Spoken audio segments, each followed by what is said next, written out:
E aí, pessoal, bom dia pra vocês, como é que vocês estão? Deixa eu ver aqui, vamos ver essa saída. E aí, o que vocês acharam da eleição americana? Muita coisa pra falar, muita coisa pra comentar. Calma aí. Como é que eu peguei o lugar errado?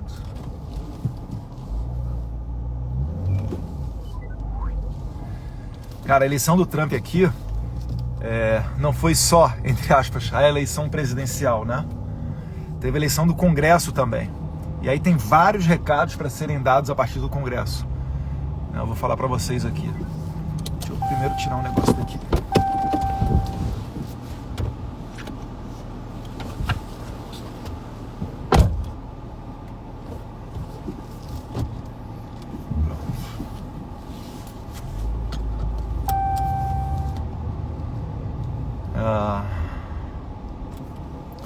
Então a eleição do Congresso, os republicanos, que significa direita, conseguiram a maioria também no Senado e na Câmara. E todos aqueles que apoiaram a causa brasileira, contra a censura, né, apoiando com projetos de lei, como a deputada Maria Elvira Salazar, daqui da Flórida, que é de onde eu estou agora, eles foram reeleitos, aumentando a sua votação. O que isso significa? Significa que o político americano, além de uma questão por princípios, começar não, que eles já fazem isso, né, a lutar pela liberdade, eles também podem ter o interesse em fazê-lo por conta da questão eleitoral, aumentar a sua votação. Gente, já são... Vocês me escutam aí?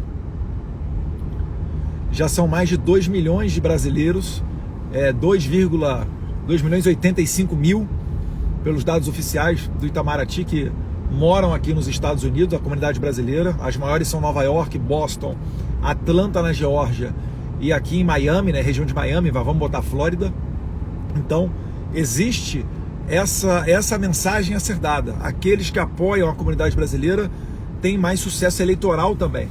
E isso é importantíssimo, porque se o Trump consegue a presidência, mas se nós perdêssemos, por exemplo, o controle da Câmara dos Deputados, projeto de lei da Maria Elvira Salazar, que visa acabar com o visto americano de autoridades que violem a liberdade de expressão, leia-se, as autoridades estrangeiras que censuram americanos perderiam a possibilidade de entrar aqui nos Estados Unidos. Esse é o projeto de lei da Maria Elvira Salazar. Se não tivéssemos conseguido, o Partido Republicano, a maioria na Câmara, isso daí seria enterrado com certeza, né? Não é uma pauta desejada pelo pessoal da esquerda. Como é que tem que prestar atenção no caminho aqui também? E no Senado, essa maioria, ela vai permitir ao Trump ter amplo poder para colocar adiante a sua agenda, não só para acabar com a agenda woke, né? Com aquela agenda que visa mudança de sexo para menor de idade, passando por cima da autoridade dos pais, de ideologia de gênero, sexualização nas escolas, né, a questão de pronome, de linguagem, que nunca foi a prioridade de ninguém em lugar nenhum do mundo. Aquele negócio todo que sempre tem uma minoria que se sente ofendida, que fica sentida, a depender da palavra que você usa, etc. Isso daí vai ficando cada vez mais para o passado. E veja só, o Trump, ele foi eleito agora depois de ter perdido em 2020 a eleição. E ele mesmo fala que hoje em dia ele tem muito mais consciência do jogo, ele sabe muito mais o nome dos americanos e das pessoas para ele se envolver e realmente colocar um governo adiante. Ele diz que no passado, com a inexperiência dele do primeiro mandato, ele tinha muita dificuldade, que às vezes alguém colava nele, dava uma sugestão, ele indicava um nome para um alto escalão de ministério, para alguma atividade pública, e essa pessoa depois ele descobriu. Ele perdia tempo.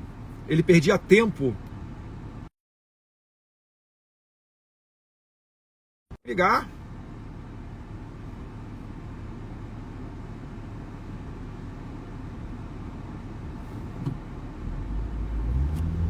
Ou seja, ele perdia tempo nesse tipo de questão. E agora ele está muito mais maduro nas próprias palavras dele. Fez aí, para todo mundo que fica falando questão de centrão, etc., ele fez uma costura política que ele trouxe para si pessoas que antes eram do Partido Democrata, como Bob Kennedy. Robert Kennedy Jr., ele foi do Partido Democrata no passado, ele era esquerda no passado, hoje é o principal conselheiro, talvez possa ser ministro aí, vamos ver o que vai acontecer, da área da saúde do Trump. Então veja só como é que o Trump ele teve resiliência, né, para atravessar um momento muito ruim. Eu lembro que depois que ele perdeu a eleição, ele ficou cerca aí de 5, 6 meses em total silêncio, foi expulso do Twitter, né, teve um calvário ali, um purgatório que ele teve que atravessar, mas agora ele voltou mais forte do que nunca. Não custa imaginar que isso pode acontecer com o Brasil também. De repente era papai do céu dizendo: olha, Bolsonaro, não era para você ter sido eleito em 2022, porque você não teria tantas ferramentas para colocar adiante as suas ideias.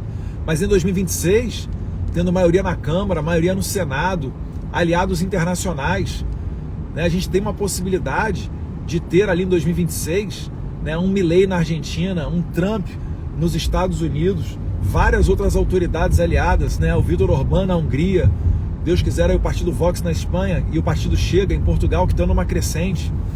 Então o mundo está caminhando para ser mais conservador. A eleição foi do ano passado, né, do Parlamento Europeu, ou foi desse ano? A gente está em novembro. Foi esse ano a eleição do Parlamento Europeu, aumentando o número de cadeiras de conservadores, reduzindo o número de cadeiras do pessoal. Tava desligando aqui o Waze. Então é muita notícia boa, gente. E o Trump, que o Lula mesmo já está tendo... A mágica já está acontecendo.